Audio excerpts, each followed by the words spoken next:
course started off with a survey of fireplace and oven styles from 1780 to 1840. This included a slideshow and hands-on lecture with information on construction, restoration, and reproduction techniques. In the afternoon, we explored some of the many existing fireplaces in the village. Shown here are just a few of the examples we visited.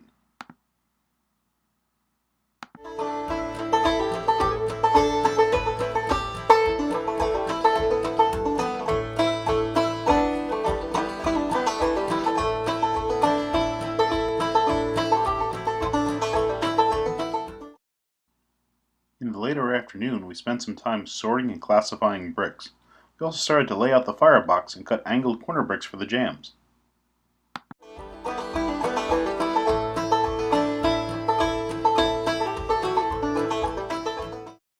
We continued our layout, learned how to mix lime mortar, and how to butter and set a brick. It's not as easy as you might think, but with some practice it does go faster. Setting the first few courses and plumbing up things rounded out the second day.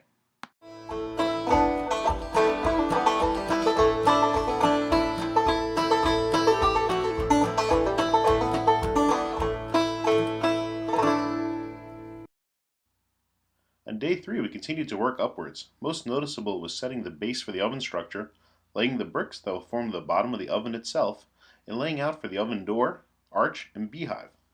Over the firebox, the back courses tilt to help reflect heat and direct smoke up into the flue.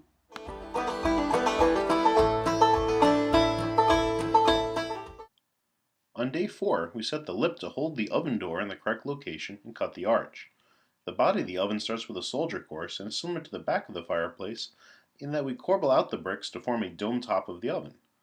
When the bricks can no longer hold themselves up, we fill in the fireplace with stone, rubble, and sand to build up a form that can hold those last few courses in place while it dries.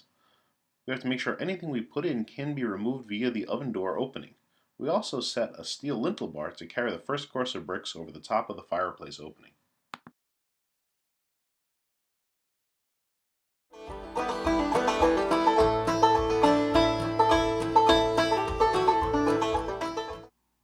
On day 5, we were racing the clock to make sure we finished our ovens.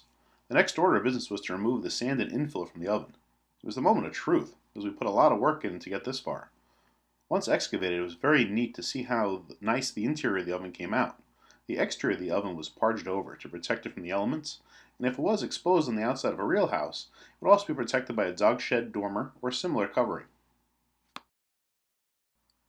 Shown here is the fireplace I worked on along with 3 other students, Adam, Doug, and Brian. It featured a very large oven and a fireplace crane. I'm very happy with how it turned out.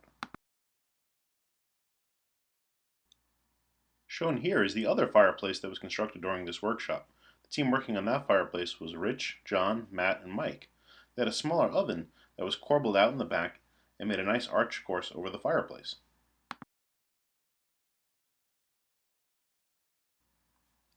This freestanding oven was constructed in an earlier workshop. It was neat to see the nice drip edge detail on this chimney. With the fireplace and oven completed, we needed to sign our work.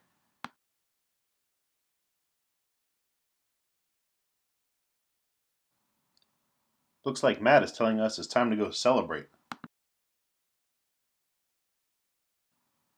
From left to right, John McMillan, one of our instructors, Adam Steenick, Bill Rainford, that's me, Billy McMillan, our other instructor, Don Carpentier, our host, Brian Beal, and Doug Goulding.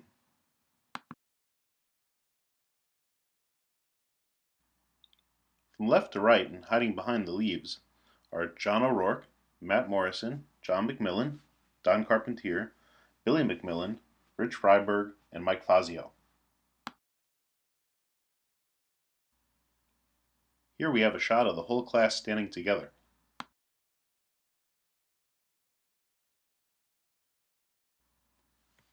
A big thank you to Billy McMillan, his son John, and Don Carpentier for teaching this workshop. We had a great time.